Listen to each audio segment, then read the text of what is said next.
pertama adalah penampilan. Ini udah fakta banget ya di lingkungan kita semua, di Indonesia terutama ya, bahwa kecantikan dan ketampanan itu benefit banget. Seseorang yang enak dipandang pasti membuat nyaman mereka yang memandang. Dan karena enak dipandang inilah mereka dapat kesempatan-kesempatan yang gak didapatkan oleh orang-orang yang tidak tampan atau cantik. Tapi cantik dan tampan ini kan berkah alamiah ya, dan kita nggak bisa kontrol tentang ini. Kita nggak bisa minta untuk dilahirkan dengan cakep, itu nggak bisa kan. Maka dari itu saya nggak akan bahas tentang skincare, outfit yang bagus, atau cara berdandan yang baik. Karena pada akhirnya seseorang yang karismatik nggak bergantung hanya pada penampilan eksternal saja. Jadi kenapa saya bilang penampilan itu penting? Poin itu lebih memfokuskan kepada aura, atau bisa disebut body language, atau bahasa tubuh. Bukan tentang outfitmu, bukan tentang fisikmu. Kamu bisa aja pakai outfit puluhan juta, tapi tetap nggak kelihatan menarik. Atau bisa jadi outfitmu kayak gelandangan dan tetap karismatik.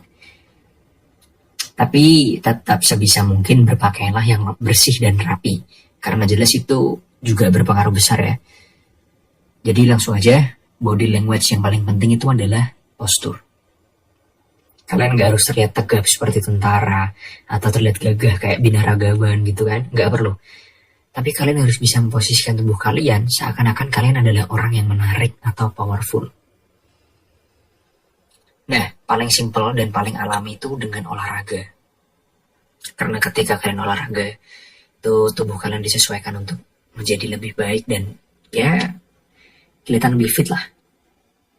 Dan orang-orang yang sering olahraga kan kelihatan banget tuh posturnya bagus dan kalau dilihat juga nyaman gitu kan, meskipun mereka nggak terlalu tampan, nggak terlalu cantik gitu kan ya.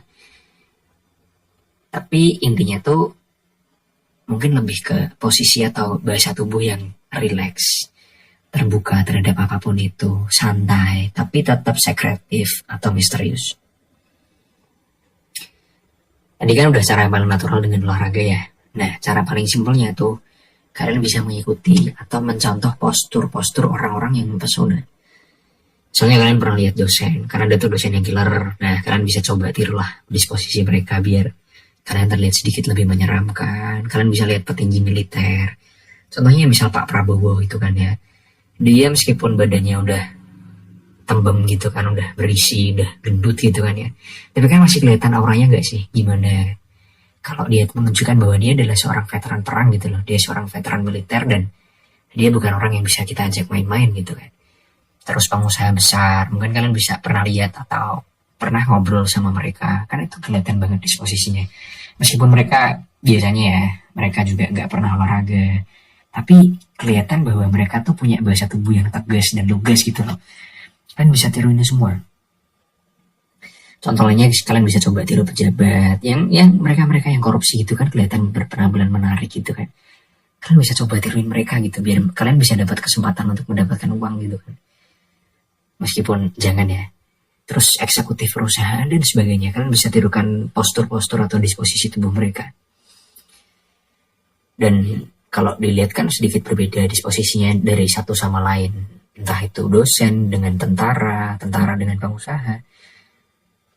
Nah, kalian bisa contoh tentang mereka, tapi coba jangan contoh satu aja, kalian bisa contoh 2 atau 3 orang dan kalian bisa sesuaikan disposisi yang cocok untuk diri kalian sendiri. Selain postur dan body language, yang penting itu adalah ekspresi wajah. Wajah yang muram, kelihatan letih, lesu, kelihatan sebel, kelihatan capek gitu. Bahasa Jawanya merengut, itu nggak enak dilihat. Maka dari itu, ketika kalian bertemu dengan orang, banyaklah tersenyum. Gak harus senyum terus kayak orang bodoh gitu, enggak. Tapi sebenarnya kalian harus mengirimkan pesan positif, yaitu dengan tersenyum kepada orang-orang yang bertatap mata dengan kalian. Simpel kan? Terus kalian juga harus meningkatkan skill komunikasi. Di sini kita sedikit rubah mindset tentang cara berkomunikasi yang umumnya kita ketahui dan sering disarankan oleh mereka-mereka yang paham sama ilmu komunikasi kan, yaitu menjadi pendengar yang baik. Betul, jadi pendengar yang baik, pendengar yang aktif itu adalah skill komunikasi yang hebat ya. Tapi kalian harus tahu bahwa semakin sedikit kalian bicara, semakin kalian gak terlihat menarik. Karena kalian pasif. Nah, jadi saya kasih 3 tips tentang cara untuk menjadi pembicara yang menarik, pembicara yang mempesona gitu kan. Yang pertama adalah lebih banyak tanya. Kenapa harus banyak tanya? Karena banyak tanya itu menunjukkan sikap bahwa kalian benar-benar tertarik. Dan ini bisa menjadikanmu lebih aktif untuk membaur dalam percakapannya. Sehingga kamu gak cuma membiarkan dia ngobrol sendiri gitu. Dia ngobrol terus kalian cuma denger sambil ngangguk-ngangguk gitu, enggak. Tapi kamu harus ngobrol sama dia. Dia ngobrol, kamu dengerin, kamu tanya. Kamu kasih solusi atau apalah itu. Intinya kalian harus aktif ketika ngobrol ya. Terus yang kedua, tawarkan solusi. Faktanya, kenyataannya adalah ketika dalam suatu titik tertentu, semua orang akan komplain tentang sesuatu hal. Nah, ketika ini terjadi, kalian coba tawarkan sebuah solusi yang terdengar tulus. Meskipun saran yang kamu berikan tuh nggak terlalu rasional untuk diaplikasikan ya. Tapi dengan itu kalian sudah bisa menunjukkan bahwa kalian memang benar-benar tulus dan ingin membantu. Dan tentunya orang seperti ini disukai banyak orang. Ya, tips ketiga, kamu coba ngobrolin tentang dirimu sendiri. Tapi jangan obrolan yang terdengar egois ya. Bawakan pembicaraan tentang dirimu dengan humble, santai, dan natural. Kenapa kalian harus ngobrolin tentang diri kalian sendiri? Gimana orang akan suka sama kamu? Gimana orang akan terpesona sama kamu kalau bahkan mereka nggak tahu tentang kamu sama sekali? Jadi cobalah untuk bercerita beberapa hal yang menarik yang pernah terjadi dalam hidupmu. Oh ya, tambahannya kalau lawan bicaramu mulai kehilangan ketertarikannya, kamu bisa coba ulang dari langkah A tadi. Itu coba dengan lebih banyak bertanya.